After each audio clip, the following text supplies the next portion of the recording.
My guest today is MJ Brown, and MJ has a very simple philosophy. She says physiology prevails over pathology, and if we can correct a physiological imbalance, we can correct any pathology. With over 25 years of experience and her ability to simplify scientific findings paired with a holistic approach to health, this knowledge has helped define her proven success in both individual and team settings. As a sought-after guest speaker, MJ has presented to thousands of people on various subjects of nutrition. Welcome, MJ Brown. Thank you, Gary. MJ, before we get into this, I understand from your last appearance, it generated a lot of interest because we did talk about topics like Alzheimer's and cancer. And you do have some people coming from different areas of the province to come and see you, to talk to you about their health. Yes, from Corner Brook to the middle part of the province, and even outside of the province, I've had a lot of people reach out and ask if and be interested in seeing what else can be done. Absolutely, great. Before we go into more specific questions regarding digestive issues, because I guess that's what we're going to talk about, can you give us a quick explanation of how digestion works? So it's important to understand how digestion works first, so we can relate it to why we have digestive issues. If we were to stand in a room and there's 10 people, I would bet that 6 out of 10 would say they have digestive issues. In order to digest properly, you have to have a set of, chemical and biological reaction that happens. So first, when we look at the foods that we eat, so we have 3 macronutrients. We have carbs, protein, and fat. They reach our stomach. So when we start eating, the digestion process starts in the mouth. And then also there's a stimulation that happens in the stomach. And that's your HCl, your acidity, hydrochloric acid gets released. So in order for food to be properly digested, the pH of the acidity has to be very acidic. It has to be between 1.2 to 2. So if you think of your lawn, like every spring, everybody's going to put, those who want to look after their lawn, they're going to put lime. So now you'll see your lawn turn really green. So that's a pH. And the same happens with our digestion. We're no different. So there's 5 roles that I want to talk about when it comes to proper acidity in the stomach. First of all, the first role of acidity is to convert an inactive enzyme, pepsinogen, into an active enzyme, pepsin. That's important because pepsin is needed to break down protein. So your protein gets digested. Now, digestion is not absorption. Digestion simply means breaking down the foods you eat to its simplest form. So protein are digested in the stomach through the action of pepsin. But for pepsin to be released, it has to have a proper pH, a proper acidity. The second role of acid is to liquefy the food that we eat. So it's like the action of a blender. Your blender will break everything down and liquefy it. It's not digestion. It doesn't really break it down to proteins are digested into amino acids. So acid will liquefy the foods that we eat. The third point is you need proper acidity to release a factor, intrinsic factor. That happens only when acidity is very strong, and the intrinsic factor is needed for vitamin B12 to be absorbed. So that's number 3. The fourth point that happens in the stomach through a proper acidity level is inorganic minerals that are found in the foods we eat get converted into ion form. And that's needed because without minerals, no function will happen in the body. So minerals become ions, so they have a charge. And that's how the body absorbs them for the function that is needed. The last point that acidity will do in the stomach is there's a marriage between the stomach and the liver. So whenever acid is released in the stomach, so the foods are coming in and they need to be broken down, there's a signal that is sent to the brain, and the brain sends it back to the liver saying, get ready to secrete bile because there's a bulk of food coming. Those are the 5 main points that happens for the first step of digestion. Now, if we're moving along, once the bulk of food in the stomach is all liquefied, that's when the sphincter at the bottom of the stomach opens, not before. Or I should say, that's what happens when digestion is proper. It's complete. It's complete and done in the proper way, because it's not always the case. So when that sphincter opens, then the bulk that's very, very acidic moves to the duodenum, the first part of the small intestine. And that's where a lot of magic happens. So you have 2 ducts that are connected to the duodenum, one from the liver, where bile is coming, and one from the pancreas. The one function that pancreas will do is it will dump or release a lot of sodium bicarbonate. So the point of that is because in the small intestine, the environment needs to be very alkaline. So the bulk of the acidity of food coming from the stomach going to the duodenum will change into an alkaline environment. And that's how your carbs, your carbohydrates, are broken down. So that's where they get broken down, in the small intestine. So as we progress, you're going to have bile that's released in the duodenum, and the function of the bile is to emulsify your fats, to put them into tiny little droplets of glycerol and fatty acids, so they can get absorbed through the intestinal wall. And the pancreas release all the enzymes to continue the breakdown of protein and carbs and so on. So that gets all, mixed and at the point of the small intestine. And that's where the absorption happens. If this is all in balance, then there's going to be proper and no symptoms related to the digestion. That can get out of balance very easily, can't it? Oh, absolutely. And that's when people start having symptoms. Symptoms like acid reflux, Acid burning, bloat, diarrhea, constipation, H. pylori. A lot of people are diagnosed with too much H. pylori. All of those symptoms are related to an imbalance in your pH. We had Kathleen Mercer on, a naturopath, last year, and she said the first thing you need to do is heal your gut. Absolutely. Because that's serotonin is produced in your gut. So that mood can also be affected by an imbalance in your gut. Eh? Absolutely. I did. Actually, my wife and I went to CMJ probably a month ago, 6 weeks ago maybe, and because my wife complained about acid reflux and heartburn. And it got to the point where she was actually throwing up, a constant pain in her esophagus, and it was to the point where she would be popping Rolaids and Tums and just chewing them up 3 and 4 and 5 at a time. So, and I don't want to steal your thunder as to what you did, because I'm sure you're going to talk No, about you're that. doing well. But she was on actually 2 stomach medications. She's now off one totally.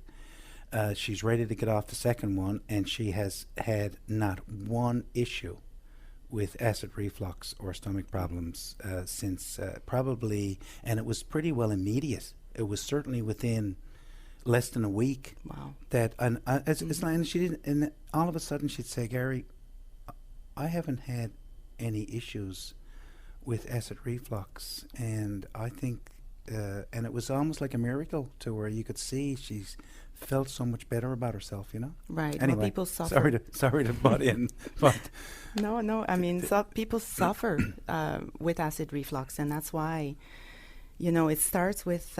So, how does it develop? Why do you end up with acid reflux? Well, your diet. It can be stress. That affects the parietal cells in your stomach of how it's going to release stomach acid. So, the diet. So, someone with too much coffee, too high consumption of sodas, alcohol, dairy products, too much cheese. I mean, cheese has become a food group. It's not a food group. It's something to add flavor. So too much of those affects the acidity production in the stomach. And then they go to the doctor and they can't handle it because even Rolaids and Tums don't do the job anymore. So that's when they're put on an antacid.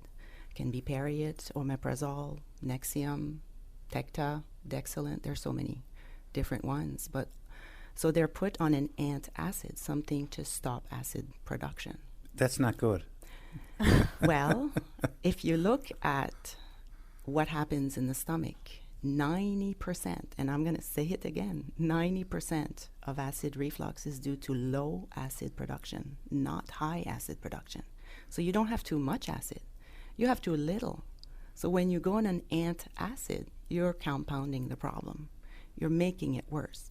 The only thing that you do have is your symptoms are relieved because it creates a film on top of the stomach to prevent the acidity from going up. Now, if I continue or go back to the first question and continue explaining digestion when it comes to acid reflux.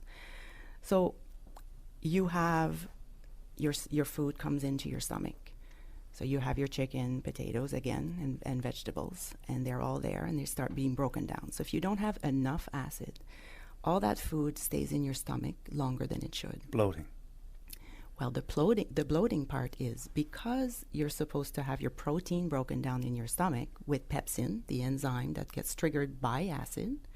Because that doesn't happen, your proteins are just sitting there waiting to be broken down, but it doesn't happen. And because the sphincter at the bottom of the stomach's not going to open until everything is liquefied, then the carbs stay there longer, and they don't do well in an acidic environment, and they start fermenting. So it's like you're making wine in your stomach. And when you make wine, it produces gas. And the gas goes up your esophagus. And it goes up the esophagus because the sphincter, the valve at the top of the stomach, is supposed to close when you have a high acidity, a pH of, or not high, but a low acidity or low pH of 1 to 2. Above 3, your valve doesn't close. So when you're on an antacid, your pH goes up to 5. So everything is kind of marinating in there, but not breaking down. So then that's your acid reflux. That's the number one problem. So taking an antacid is actually creating more problems. And it's going to cause problems down the road, because the bigger problem is that because you don't have enough acidity, you don't break down or you don't release the minerals. So the minerals, they become ionized. So the ion minerals have a charge. If you remember your chemistry from grade 10, the element table, all these minerals have a charge, either +1, +2, -1, -2. So they have to be neutralized in order to be absorbed in the small intestine, and they get surrounded by amino acids from your protein. But because your protein are not being broken down, they don't get absorbed, they don't get surrounded and neutralized, and they don't get absorbed in the small intestine. So mineral deficiency is a problem when someone uses antacid or do not deal with their acid reflux because the pH is wrong. What could be some of the symptoms of mineral deficiency? Well, usually that's why people come and see me. So they are anemic and they're not, their iron is low. Why is their iron low in the first place? So iron needs to be absorbed. And you can take iron supplements, it doesn't mean you're absorbing it. So if you have a wrong pH, you're not going to absorb your iron. And more often, when you have an iron deficiency, it started with a B12 deficiency. And remember the intrinsic factor that needs to be released to absorb B12 when I explained in the digestion process. When your acidity is wrong, you don't absorb your B12, you will eventually have an iron deficiency. So that's one. So then you go and you take a B12 vitamin or you take an iron and it's still not doing you any good. No, I mean you can be on Ferromax or Palifer for 9 months, 1 year, and you're still low iron. Well, the problem is not iron; the problem is you're not absorbing it. And so osteoporosis is another one. You mentioned what are the deficiencies. Yeah. Long term, you're not absorbing magnesium and calcium. Another problem with low acid which is not mineral related, but if you don't secrete enough acid, you're not releasing enough bile. So that means you're not breaking down your fats very well, and that will cause constipation. Low bile will constipate it. So further down the digestive tract, that's when you have that issue. Zinc, we don't hear a lot about zinc, but someone comes in and they have lost the sense of smell and taste. That's a zinc deficiency. So if you don't have enough acid, you're not going to absorb zinc. Also, people, as you mentioned, Gary, earlier, you make neurotransmitters in your digestive tract. And serotonin. Right. You make serotonin and dopamine. 85% of those two neurotransmitters are made in the gut. And you need protein or amino acid to make neurotransmitters. You need tryptophan to make serotonin. You need tyrosine to make dopamine.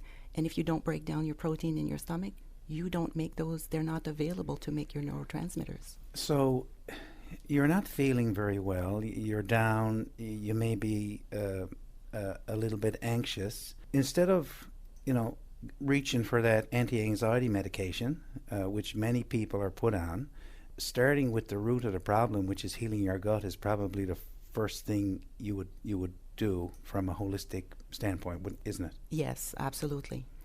Everything, if you think about it, the foods you eat, how you feel, holistic means everything: your mental state, your well-being, your physical state, your digestion. You have to look at it as a whole. So the foods you eat is what supplies the nutrients for your body. So, MJ, let's start talking about solutions. We now understand the problem of a lack of acid in our stomach. So, what? Let's look into recovery mode or prevention mode, or what can people do right now to help themselves? So everybody would be assessed differently depending on their history, how long they've been on a medication, how strong is the medication, and how severe is their symptom. But first, we change the diet. So we remove the offenders. Look at coffee, alcohol, dairy products, even beef. Beef and dairy products have the same molecular structure when you look under the microscope. So those are both going to contribute to acid reflux. Now, soda, spicy food, fried foods, all of those. So we change the diet. So we let them live with that for 2 to 3 weeks before we address either removing the antacid and adding certain supplements, such as there's going to be enzymes. There's formulation that helps the absorption of minerals. There's also probiotics. So there's going to be a sequence to follow because we don't want the person to suffer. So first we remove the offenders.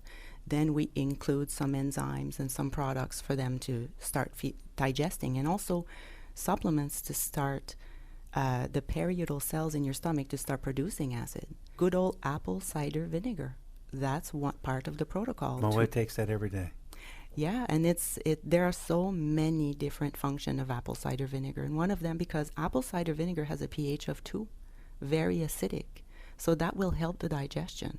And also it will start, it's like it's going to wake up the periodal cells that's been, dormant because you've been taking an antacid for so many years. So there's many different protocols we're going to do to, again, rebalance the physiology. And I go back to my saying, physiology prevails over pathology. So once they've reached that point, then we can move on to reducing or eliminating the antacid medication. Everyone is talking about taking probiotics. Can you shed some light into what these are and why they're needed? In order to understand probiotics, we first need to understand what is called the microbiome. So the microbiome is about 2 to 3 pounds of bacteria we have in our digestive tract. Now, a lot of people say, what? We have bacteria? We actually do, and if we didn't, we wouldn't be able to live.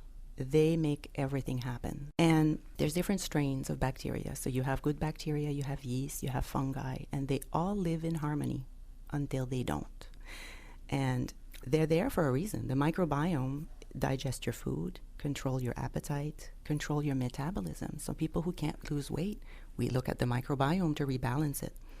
Manage your immune system.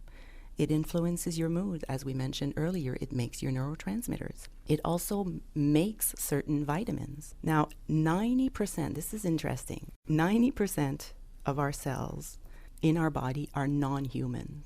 So the microbiome has a whole lot more cells than our whole body. It's like a micro community. Like, think of Dr. Seuss, Horton Hears a Who. There's a whole community that lives on a speck. A person's a person, no matter how small. And even if you don't see them, you still have to respect them. That's our microbiome. So they're there. It's there for a reason. And if the microbiome struggles, we struggle. If the microbiome craves sugar, we crave sugar. Because what we eat feeds the microbiome. And what the microbiome need to survive and thrive, the good bacteria, they need fiber. And prebiotic. Exactly. So you've done your homework, Gary. So the prebiotics are what feeds the microbiome. And so when your microbiome is off, then you'll have things like H. pylori. A lot of people come in and they say, I've been diagnosed with H. pylori. Well, we all have H. pylori. It's when it takes over. So then you start having symptoms. So probiotics, to answer your questions, when people come in with symptoms, then we have to, there's different protocols, but one of them is to look at rebalancing the gut bacteria by adding probiotics. So you can either do that by taking a supplement, and I recommend that you take a powder form, not a tablet form that's on the counter. It has to be refrigerated, so that's a good quality. And I like those who have clinical trials done on them, and I know they're alive.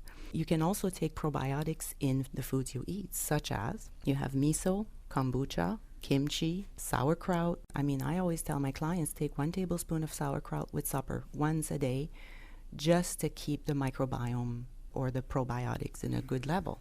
Yogurt.